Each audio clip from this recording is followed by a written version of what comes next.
All right, ladies and gentlemen, wanted to share with you some of my favorite, not all my favorite, but some of my favorite pouches, or pouches that have some serious potential. They go on my kit, are going to be going on my kit.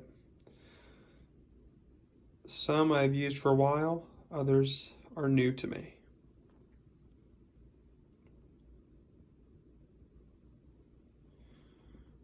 All right, so got a good view of all of them. I'm gonna just go right to left. This is the HSGI Bleeder Kit.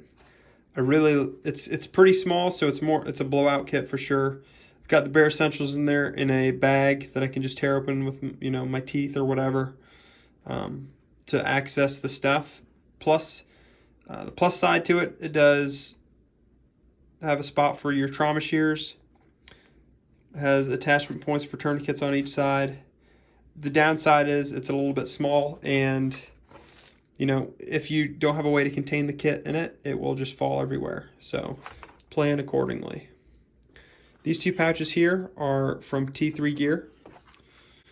So when I got it in the mail, there was some stitching issues. See that stitching's just kind of come undone. The QC wasn't very good on it. And it says assembled in America, so I can only assume that the materials aren't all, you know, sourced here in the States, but they seem like decent pouches.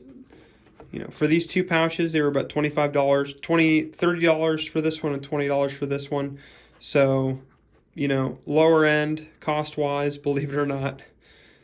And the quality on this one seems a little bit higher, but we will see in time after I use them. Then we've got the, forgetting the name, Mystery Ranch SOCOM water bottle pouch. Haven't used this too much in the field. Used it a little bit on, you know, ranges and just having it on my belt. But this thing has not seen hard use, but it will. This is the Plastic 1 liter bottle. It'll also fit Nalgene's just about perfectly. Excited to see some use there. I was sent this product here by British Tactical. This is the best K-bar sheath that I've ever got my hands on. It was sent to me to test. The stitching is immaculate.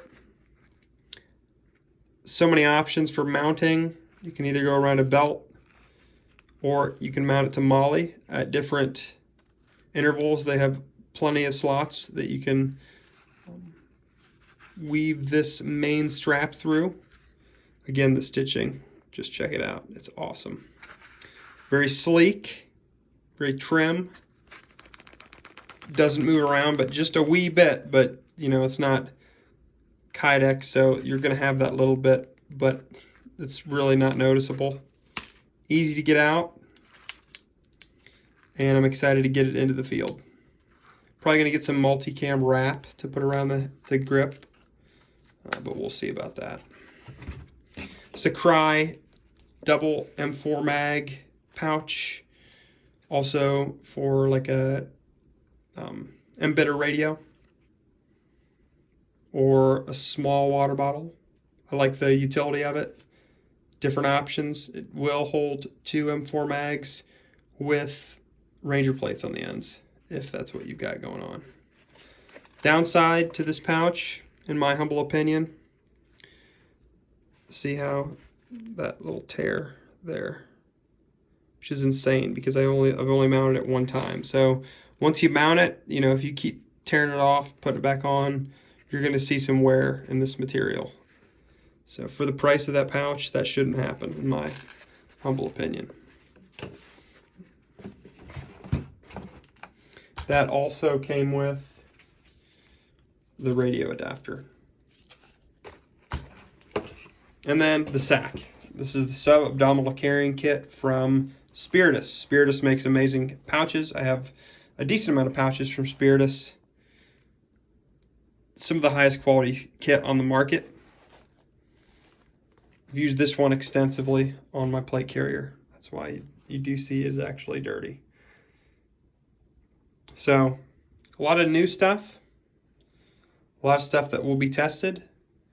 I have used this for a while, and I have used the Spiritus for a while. The rest of this, we're going to see some heavy use here in the coming year.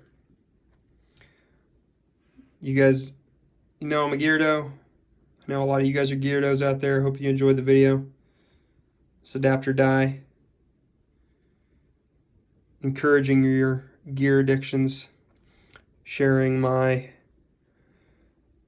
experiences with all you guys is always a good time, and I appreciate you. We'll see you next time.